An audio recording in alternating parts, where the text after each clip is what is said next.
Can you take us through the celebration and the emotions after everything that happened and that puck goes in?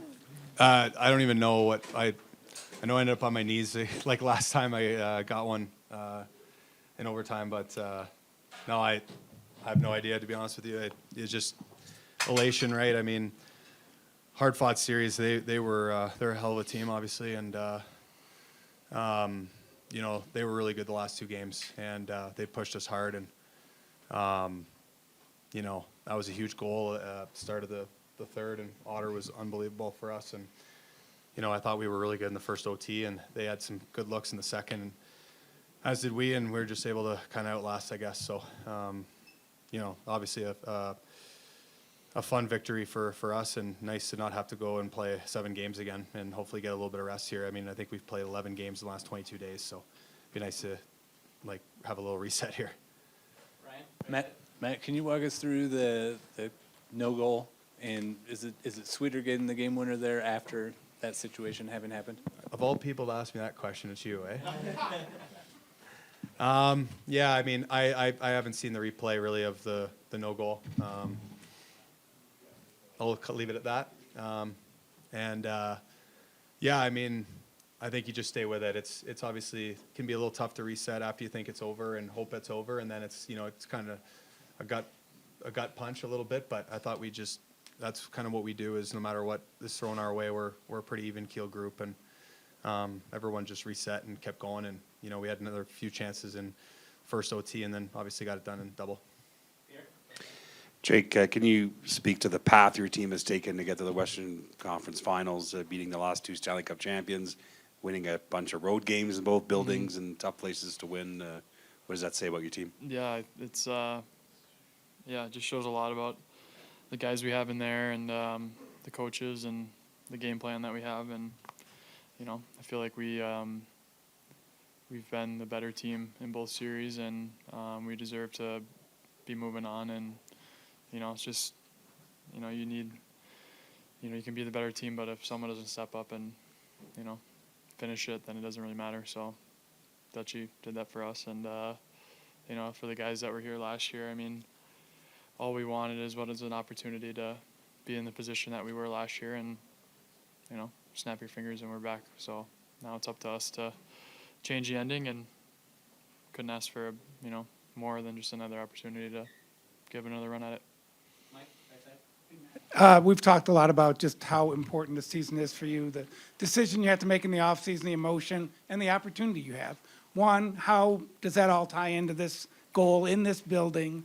And it just has to be a lot of emotions. And then 2, Mason Marchment said a certain part of your anatomy was over the goal line. That's what the refs were saying. What, on the disallowed goal?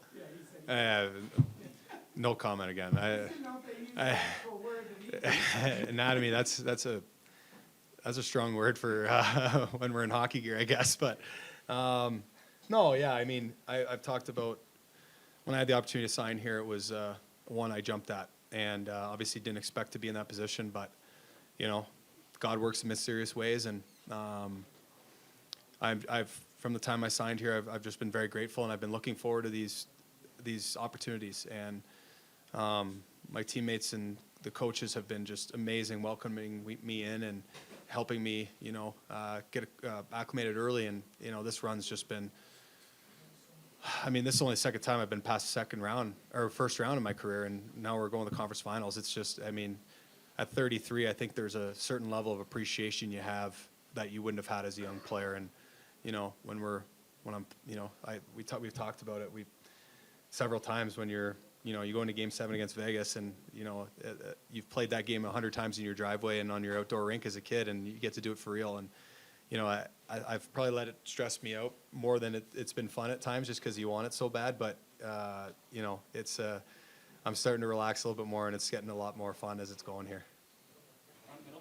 Matt, this team won 31 games here in the regular season. They were 2-0 in the Winnipeg series at home. You guys win all 3 games. Just how did you do it?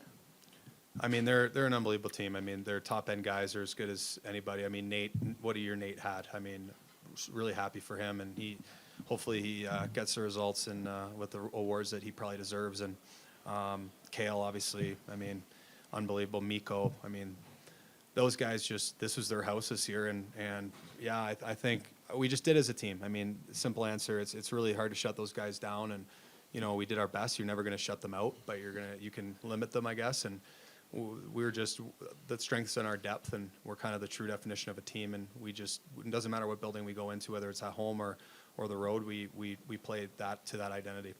Mike, right side. Jake, you talked about the desire to get back to this stage for this team. You guys have been kind of hunting around this level of success for a while now, 3 times in 5 years, getting to the conference final, of course, the cup final in 20. Why is this group different?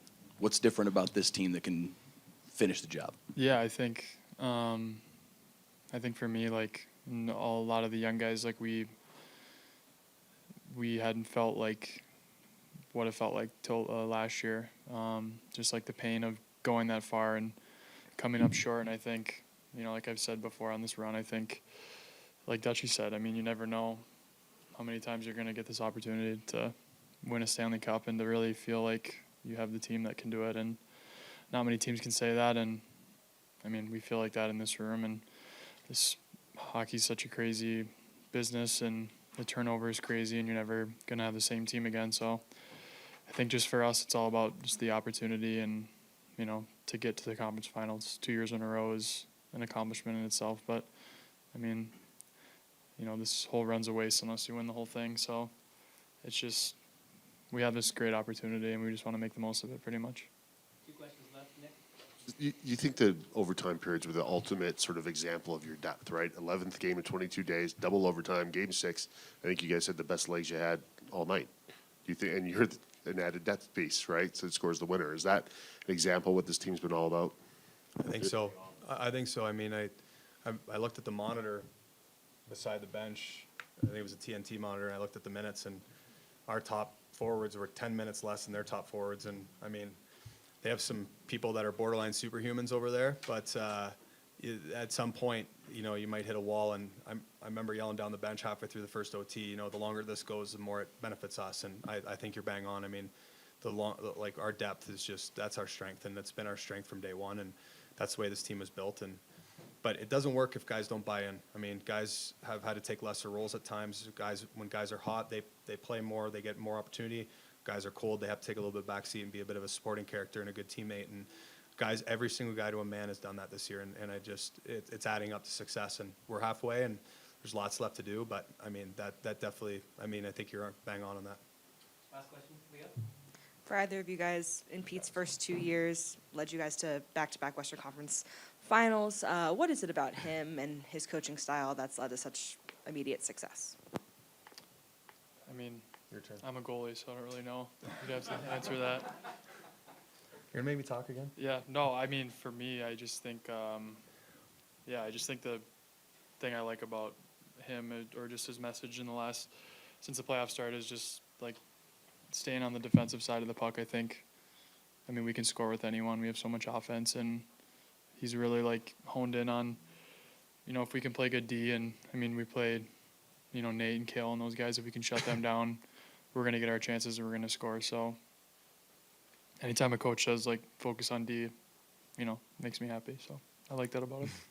I would just say he's an unbelievable defensive coach, but he's an unbelievable offensive coach too. I mean, guys like me lets us play. He encourages us. He wants us to play. He wants us to, be offensive. So, and that's the way. That's kind of our identity. We have this team has been a really good defensive team for a long time. And when he came in, they started, they beat you 2-1 in the past, and then last year they started beating you 5-1. So it's nice to be on the other side of it now.